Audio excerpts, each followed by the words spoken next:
একজন ত্রান্তিক যাকে কোরিয়ান ভাষায় শামান বলা হয়ে থাকে, যে কিনা ভূত ছাড়ানোর কাজ করত, কিন্তু আসলে সে এইরকম কিছুই জানতো না, বরং নানাভাবে ভৌতিক পরিবেশ তৈরি করে মানুষের সাথে প্রতারণা করত এবং টাকা হাতিয়ে নিত। আর এটাই ছিল তার মূল পেশা। কিন্তু এমনই একটি কাজ করতে গিয়ে ভয়ঙ্কর বিপদের সম্মুখীন হয় আর ঘটে যায় নানা ঘটনা। হ্যালো বন্ধুরা, আজ আমরা কথা বলবো ডক্টর চিন অ্যান্ড দ্য লস্ট লিস্ট নামের একটি দক্ষিণ কোরীয় মিষ্টি হরর মুভি নিয়ে। মুভিটি আপনাদের খুবই ভালো লাগবে। তো চলুন শুরু করা যাক। মুভির শুরুতে আমরা চিন এবং তার সহকারী ইনবের সাথে পরিচিত হই, যারা ভুয়া সামান অর্থাৎ ত্রান্তিক। এই দুজন এমন মানুষদের সাথে কাজ করত যারা মনে করেন তাদের বাড়িতে ভূতের অস্তিত্ব আছে। চিন এবং ইনবে তাদের কাছে যেত, তারপর তাদেরকে বোকা বানিয়ে টাকা কামাতো। আর এই পুরো কাজে চীন নেতৃত্ব দিত এবং ইনবে তার সহকারী, যিনি টেকনিক্যাল এবং অন্যান্য জিনিস সামলাতো। আজও তারা একটি ধনী পরিবারের কাছে যাচ্ছেন, যারা মনে করেন তাদের মেয়ের উপর ভূত ভর করেছে, কেননা তাদের মেয়ে অদ্ভুত আচরণ করছে এবং তাদের কথা শুনছে না। চিন এবং ইনবে এই পরিবারের বাড়িতে পৌঁছান এবং সেখানে প্রথমে চীন তার হাতে বাঁধা ছোট্ট ঘন্টা বাজানোর চেষ্টা করেন, যা কোনো শব্দ করে না। আর এই ঘন্টা বাজানোর ধারণাটি ছিল এইরকম, যদি এই ঘন্টাটি শব্দ করে তাহলে সেখানে সত্যি কোনো আত্মা আছে। কিন্তু আজ পর্যন্ত কোনো কেসেই চিনের এই ঘন্টা শব্দ করেনি এবং আজও এটি থেকে কোনো আওয়াজ আসেনি, অর্থাৎ এখানে কোনো আত্মা নেই। এরপর চীন পরিবারের সদস্যের সাথে দেখা করে, যেখানে মেয়েটি চীনের উপর ঠাট্টা করে। চীন তার অভিনয় শুরু করে দেয়, ঘরের বাইরে পড়ে থাকা একটি মূর্তির উপর দোষ চাপায় যে এই মূর্তির কারণেই ঘরে অশান্তি হচ্ছে। সে বলে যে এই মূর্তিটি একটি সমাধি ফলক ছিল আর এখন চীনকে এটি ধ্বংস করতে হবে। সে এই মূর্তির চারপাশে এমন একটি সেটিং করে যাতে করে এই মূর্তি থেকে রক্ত বের হওয়া, কম্পন এবং বিস্ফোরণ ঘটানো হয়। আর এই সব কিছু তাদের গাড়ি থেকে ওয়্যারলেসের মাধ্যমে নিয়ন্ত্রিত হচ্ছিল, যা তাদের খুব কাছেই ছিল। সবকিছুই খুব ভালোভাবেই চলছিল এবং সবাই বিশ্বাস করেছিল। আসলে পরিবারের মেয়েটিও এখন চীন ও ইংলিকে আসল তান্ত্রিক অর্থাৎ সামান মনে করেছিল। কিন্তু এক মুহূর্তে পুলিশ তাদের গাড়ি টো করে নিয়ে যায়, যার ফলে গাড়ি দূরে চলে যায় এবং তাদের সেটআপ কাজ বন্ধ করে দেয়। এক পর্যায়ে মূর্তিটি হঠাৎ করে উড়ে ঘরের ভিতরে পড়ে এবং চিউন কিছু সোজা সাপটা গল্প বানিয়ে পরিস্থিতি সামলানোর চেষ্টা করে। সেই সুযোগে ইনবে কিছু সোনার জিনিসও নিয়ে নেয়। চীন মূর্তিটি দোষ দেয় এবং পরিবার থেকে অর্থ নেয়, তারপর সেখান থেকে চলে যায়। আসলে চীন আগে থেকেই এই পরিবারের সম্পর্কে সকল তথ্য সংগ্রহ করেছিল এবং জানতে পেরেছিল এই মূর্তিটি তার স্ত্রীর পছন্দ ছিল না। তাই সে মূর্তিটিকে দোষারোপ করেছিল যাতে স্ত্রী তার কথা মেনে নেয় এবং স্বামীকে উপদেশ দেয় স্ত্রীর অনুমতি ছাড়া এমন কোনো জিনিস কেনা উচিত নয়। মেয়েটির কথা বলতে গেলে সে কেবল কিশোরী বয়সের কারণে অদ্ভুত আচরণ করছিল, কিন্তু এই নাটক দেখার পরও সেও ভালো আচরণ করবে। সব মিলিয়ে চীন মানব মনুষ্যত্ব নিয়ে খেলা করতে সাহায্য করলেও তারা ভূতের অজুহাতে অর্থ উপার্জন করছিল, অর্থাৎ যেটা ছিল একরকম প্রতারণা। এরপর ইনবে এবং চিউন সোনা ও মূর্তিটি বিক্রি করতে যায় এবং দোকানের মালিক মিস্টার ওয়াং, যিনি চিউনের যত্নকারীও বটে, তার সাথে দেখা করে। কথোপকথনের মাধ্যমে আমরা জানতে পারি যে চিউনের বাবা একজন বিখ্যাত সামান ছিলেন এবং এই কথা শুনে চিউন কিছুটা বিচলিত হয়। আর চিউনের এই ভুয়া সামানের ব্যবসাও তেমন ভালো চলছিল না, তার উপর আবার চীন অনেক ঋণগ্রস্তও ছিল। চীন ও ইনবে তাদের মামলার ধারণ করা ভিডিও ইউটিউবে আপলোড করত, যাতে তারা আরো নতুন ক্লায়েন্ট পেতে পারে। তখনই ইউকং নামের একজন মেয়ে হাজির হয় এবং তাদেরকে তার সাথে যেতে বলে, কেননা তার বোনকে অশুভ আত্মা প্রচেষ্ট করছে। ইউ তাদেরকে 50,000 টাকা দেয় এবং প্রতিশ্রুতি দেয় যে তারা যদি তার বোনকে মন্দ আত্মা থেকে মুক্ত করতে পারে তাহলে তিনি আরো 50,000 দেবেন। এটা শুনে চিউন এবং ইনবে মেয়েটির গ্রামের দিকে রওনা হয়, যা গপস নামে পরিচিত, যেখানে ইউ তার গাড়িতে এগিয়ে যাচ্ছিল এবং এই দুজন তাদের গাড়িতে ইউর গাড়ির পিছু নিচ্ছিল। পথে ইউ হঠাৎ একটি মহিলার আত্মা দেখতে পায়, যা সম্ভবত তার মায়ের ছিল, এবং এই দৃশ্য প্রমাণ হয় যে ইউ সত্যি আত্মাদের দেখতে পায়। অবশেষে তারা গ্রামে পৌঁছায়। চারপাশে কুয়াশা ছিল এবং সেখানকার পরিবেশ বেশ ভীতিকর মনে হচ্ছিল। চিউন এবং ইনবে ইউর বাড়িতে গিয়ে তার ছোট বোনের সাথে দেখা করে। ইউ তার বোনকে একটি ঘরের ভিতর বেঁধে রেখেছিল। মেয়েটিকে স্বাভাবিক দেখাচ্ছিল কিন্তু খুব ভীত মনে হচ্ছিল। চিন তার হাতে বাঁধা ছোট ঘন্টা বাজায় এবং প্রথমবারের মতো ঘন্টা বাজে, যা থেকে বোঝা যায় যে মেয়েটির ভিতরে নিশ্চিতভাবে কোনো আত্মা আছে। এবং প্রথমবারের মতো আমরা ইউর দৃষ্টিকোণ থেকে দেখতে পাই যে সে কি দেখতে পাচ্ছে। ইউ স্পষ্টভাবে তার বোনের ভিতর একটি দুষ্ট আত্মা দেখতে পাচ্ছিল। আত্মাটি বেরিয়ে ইউর উপর আক্রমণ করে, কিন্তু কোনো কারণে সে ইউকে স্পর্শ করতে পারে না। এদিকে চিউন মাটিতে পড়ে থাকে এবং তার ভাঙা তরোয়াল থেকে একটি খসখসে শব্দ শুনে। চিউন তরোয়ালটি তুলে নেয় এবং যদিও সে আত্মাটিকে দেখতে পাচ্ছিল না, তবু ইউ তাকে নির্দেশ করে দেয় যে আত্মাটি কোথায় আছে। এই অবস্থায় চিউন তার ভাঙা তরোয়াল দিয়ে আত্মাটির উপর আক্রমণ করে, যার ফলে আত্মাটি অদৃশ্য হয়ে যায়। এমন ঘটনা ঘটার সাথে সাথে আমরা একজন বৃদ্ধ শামান মেজকে দেখতে পাই, যিনি তার অনুগামীদের সাথে ছিলেন এবং তিনি সব করছিলেন। হ্যাঁ বন্ধুরা, এই মেজ জীবিত ছিল। এই মেজ দূর থেকে মানুষদের প্রজেস করছিল, কারণ তার কিছু প্রয়োজন ছিল। সে কি চাইছিল তা গল্পের পরবর্তী অংশে জানা যাবে। তবে আমি আপনাকে একটু ছোট্ট করে বিস্তারিত জানাই যে এই মেজ অবাক হয়েছিল যে ইউ তাকে দেখতে পাচ্ছিল। এই ঘটনার পর ইউ এর বোন আর প্রজেস ছিল না এবং চিউন ও ইনবে সেখান থেকে চলে যায়। কিন্তু এখন মেজের অনুসারীরা ইউর পিছু নিচ্ছিল, কারণ মেজের ইউর চোখ প্রয়োজন ছিল, যা সবকিছু দেখতে পারে। আমরা বুঝতে পারি যে মেজ কোনো একটা জায়গায় বাধা ছিল এবং এই বন্ধন থেকে মুক্তি পেতে তার ইউ এর চোখ প্রয়োজন ছিল। অতীতে এই মেজ অন্য সামানদেরকেও হত্যা করেছিল, যাদের কাছে চিল সং তরোয়াল ছিল, কিন্তু আজও একটি ভাঙা চিল সং তরবারি কোনোভাবে চিউনের কাছে ছিল। অন্যদিকে ইনবে মিস্টার ওয়াংকে জানায় যে চিউন একটা অদ্ভুত আচরণ করছে এবং সর্বশেষ কেসে তার হাতের ঘন্টাটি বেজেছিল। এটা শুনে মিস্টার ওয়াং খুব গম্ভীর হয়ে যান এবং একটি পবিত্র ঢোল নিয়ে চীনের সাথে দেখা করতে বের হন। পথে তিনি ইনবেকে বলেন যে চিউনের বাবা একজন প্রধান শামান ছিলেন, আর একজন প্রধান শামানের কাজ হলো তার গ্রামের মানুষকে রক্ষা করা। এই উদ্দেশ্যে তারা টোটেম তৈরি করেন, যাকে আমরা দেবতা মন্দির বলে থাকি। চীনের এক ভাই ছিল যার নাম ছিল ডং উ। চিউন তার বাবার মতোই নিখুঁত শিউল গ্যাং তৈরি করতে পারত। যারা শিউল গ্যাং সম্পর্কে জানেন না তাদের জন্য বলি, এটি মূলত কাগজের কাটা অংশ দিয়ে তৈরি প্যাটার্ন বা তাবিজ, যা দ্বারা অশুভ আত্মা বন্দী করা হতো। এক রাতে হঠাৎ ডংউ হারিয়ে যায় এবং তার বাবা তাকে খুঁজে পেতে 4 দিন ধরে অনাহারে অনুষ্ঠান করে। এই অনুষ্ঠানের সময় গ্রেট চিল সং ডিটি বাবাকে বলে যে তাকে বাদনের অভিশাপ ভাঙতে হবে ডংউকে ফিরিয়ে আনতে। তাই শামান বাদনের চিল সং তরোয়াল দিয়ে অভিশাপ ভাঙার চেষ্টা করেন, কিন্তু অভিশাপ ভাঙতে পারে না। এই অভিশাপ আসলে সেই মন্দ মেজ ধারা দেওয়া হয়েছিল, যে তার শক্তি দিয়ে অনুষ্ঠান করা মানুষদের অজ্ঞান করে দেয়। ওই মানুষদের মধ্যে মিস্টার ওয়াংও ছিলেন, যিনি সেই সময় তরুণ ছিলেন এবং পবিত্র ঢোল বাজাচ্ছিলেন। গল্পের পরবর্তী অংশ আমাদের স্পষ্টভাবে বলা হয় না, কিন্তু আমাদের এটুকু জানানো হয় যে পরের দিন চীনের বাবা এবং তার ভাই ডং উ মারা যায় এবং সেই মেজ চিল সং তরোয়ালধারী সব সামানদের শিকার করে মারছিল। এরপর থেকে মিস্টার ওয়াং চীনের যত্ন নিতে থাকেন এবং সেই সাথে ভাঙা তরোয়ালটি দেন। চীন একটি সিল সং তরোয়াল পেয়েছিল, যা এখন তাকে দেওয়া হয়েছে।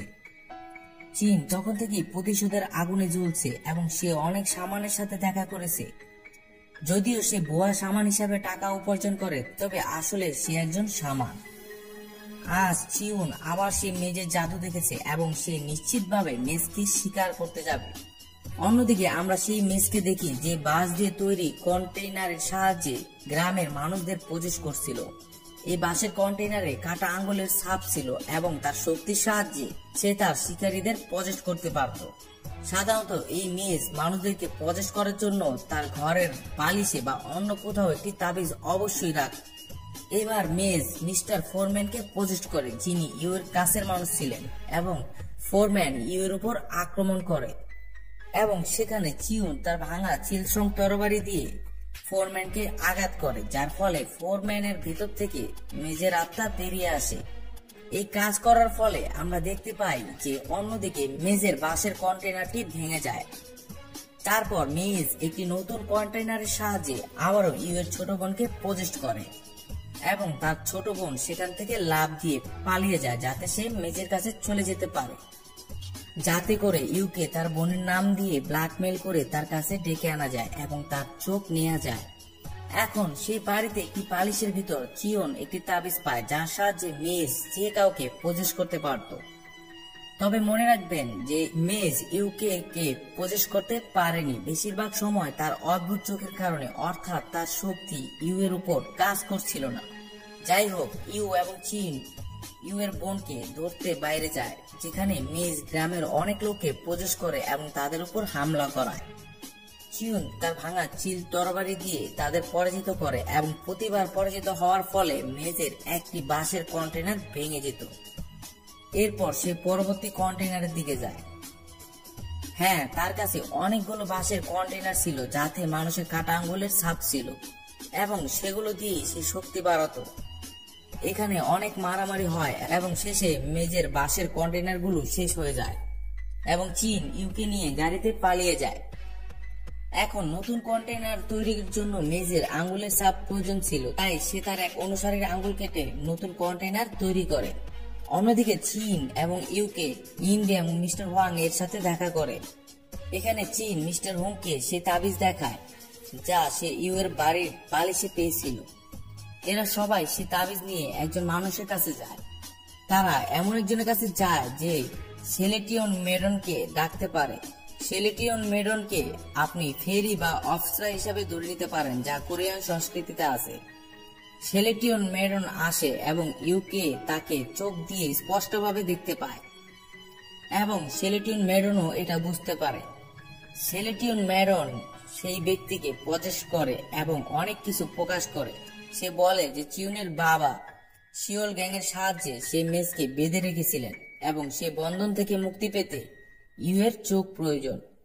ইউ এর চোখে এত শক্তি আছে যে কোনো আত্মা তার চোখ দিয়ে সবকিছু দেখতে পারবে এবং এই শক্তির সাহায্যে যে কাউকে প্রসেস করতে পারবে।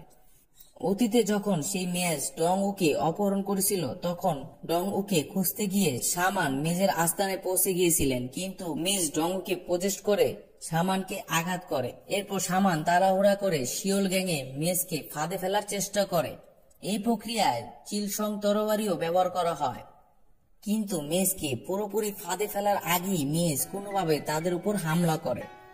এই পরিস্থিতিতে চীনের বাবা শিলসং তরবারিকে অর্ধেক ভেঙে ডংউকে নিয়ে পালিয়ে যায়, কিন্তু মেজটি শিওল গ্যাংকে অর্ধেক কেটে দেয়, যার ফলে মেজটি ফাঁদে পড়ে কিন্তু পুরোপুরি নয়। অর্থাৎ মেজ এখনো গ্রামের মধ্যে ঘুরে বেড়াতে পারে কিন্তু গ্রামের বাইরে যেতে পারে না।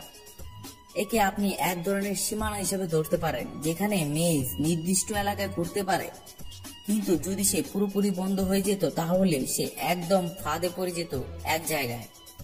তবে শামান ডংউকে নিয়ে গ্রাম থেকে বের হওয়ার আগেই মেজ তাদের পিছু নিয়ে তাদের আঘাত করে।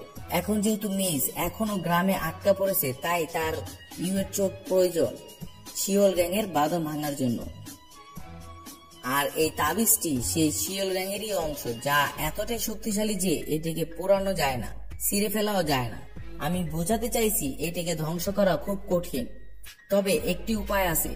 এতে কিছু শব্দ লেখা আছে যা দেখা যায় না, কিন্তু আপনি আপনার চোখ দিয়ে দেখতে পারেন, এবং যদি এই শব্দগুলোকে উল্টো করে পড়া হয় তাহলে এই তাবিজটি লেখা হয়ে যায় এবং মিস্টার ওয়াং এটিকে উল্টো করে পড়েন, যার ফলে তাবিজটি নিজে থেকেই জ্বলে যায়।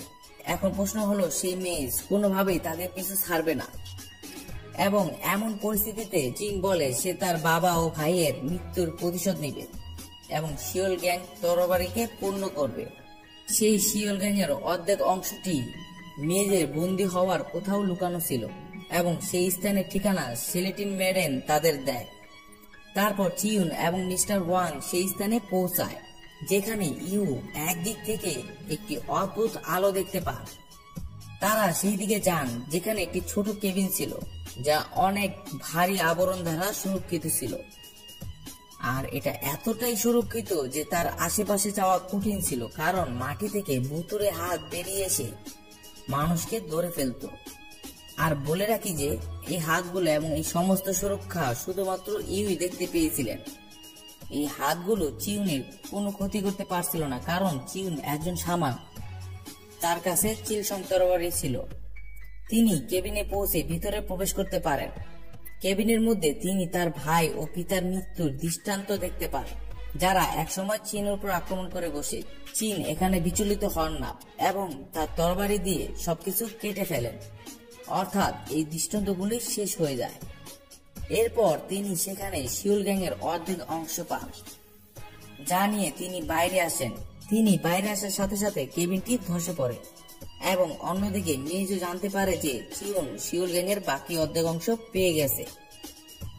এখন তারা চারজন মানচিত্রে অনুমান করতে থাকে যে সেই মেজের আস্তানা কোথায়। যেহেতু মেজ একটি নির্দিষ্ট এলাকায় বাঁধা ছিল, তার একটি এলাকা ছিল এবং সেই এলাকার মধ্যে কোথাও তা অবস্থিত হবে। অবশেষে এই চারজন মেজের সাথে লড়াই করতে বের হয়, কিন্তু সেই মেজ মানুষকে প্রদেশ করে হাইওয়েতে হামলা চালায়।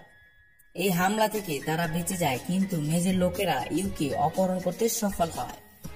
এমন পরিস্থিতিতে চিয়ান, মিস্টার ওয়াং এবং ইন্ডে মেজের আস্তানায় দ্রুত পৌঁছায় এবং সেখানে চিয়ান একাই লড়াইয়ে এগিয়ে যান। তিনি ইন্ডে ও মিস্টার ওয়াংকে বলেন যে তারা যাতে টানেলে সর্বত্র বিস্ফোরক লাগিয়ে দেয়। তিনি ইউকে ও তার বোনকে বাঁচিয়ে বাইরে আনার পর যাতে বিস্ফোরণ ঘটানো যায়। চিউন ভিতরে প্রবেশ করে এবং সেখানে মেজের সাথে লড়াই শুরু হয়। মেজ চীনকে দুর্বল করে ফেলেছিল, কিন্তু এক পর্যায়ে চীনের ভাঙা তরবারিটি তার অন্য ভাঙা অংশের সাথে জুড়ে যায়। এরপর চীন আরো ভালোভাবে লড়াই করে, তবে মেজ খুবই শক্তিশালী ছিল এবং চীনকে মাটিতে ফেলে দেয়। চীনকে প্রায় মেরেই ফেলতে যাচ্ছিল, কিন্তু ঠিক সেই সময় মিস্টার ওয়াং বাজনা বাজান এবং ইংবে ভিতরে এসে ক্লিয়ার গান চালান। এই গানটি দেখে চিয়ান, ইউ এবং তার বোন তাদের চোখ বন্ধ করে ফেলে, কিন্তু মেজ চোখ বন্ধ করতে পারেনি, তাই সে কিছুক্ষণের জন্য অন্ধ হয়ে যায়, অর্থাৎ আলোর ঝলকানি থেকে চোখ অস্থায়ীভাবে অন্ধ হয়ে যায়। এই সুযোগ নিয়ে চীন সহ সবাই সেখান থেকে পালিয়ে যায়। কিছু সেকেন্ডের মধ্যে মেজ তা সামলে নেয় এবং তাদের পিছু নেয়, কিন্তু গুহা থেকে বের হওয়ার সময় তারা বোতাম চেপে বিস্ফোরণ ঘটায়, যার ফলে মেজ ভিতরে আটকা পড়ে যায়। যদিও মেজ এখনো মারা যায়নি। এই মুহূর্তে চীনের কাছে শিউল গ্যাং এর উভয় টুকরো ছিল এবং তার তরবারিটিও পুরো ছিল, অর্থাৎ জোড়া লাগানো হয়েছিল। তারপর সে শিউল গ্যাং এবং তরবারির সাহায্যে মেজকে শিল করতে শুরু করে এবং আমরা দেখি শিউল গ্যাং এর উপরে কিছু লাল শৃঙ্খলযুক্ত শব্দ দেখা যায়। এখন যখন শব্দগুলোকে উল্টো করে পড়া হয়, শিউল গ্যাং জ্বলে ওঠে এবং যা দেখায় যে মেজ আর কখনো মুক্তি পাবে না। আসলে শিউল গ্যাং এর জ্বলে যাওয়ার ফলে মেজের আত্মাও চিরকালের জন্য বন্দী হয়ে যায়। আর মুভিটি এখানেই শেষ হয়ে যায়। পরিশেষে আমরা দেখি যে ইনবে ইউকে তাদের সাথে কাজ করার প্রস্তাব দেয়, কারণ ইউ আত্মার সাথে যোগাযোগ করতে পারবে। আর এখন তাদের একটি বাস্তব দল গঠন হবে, যেখানে ইউ ভূত প্রেতাত্মাদের সাথে লড়াই করতে পারবে।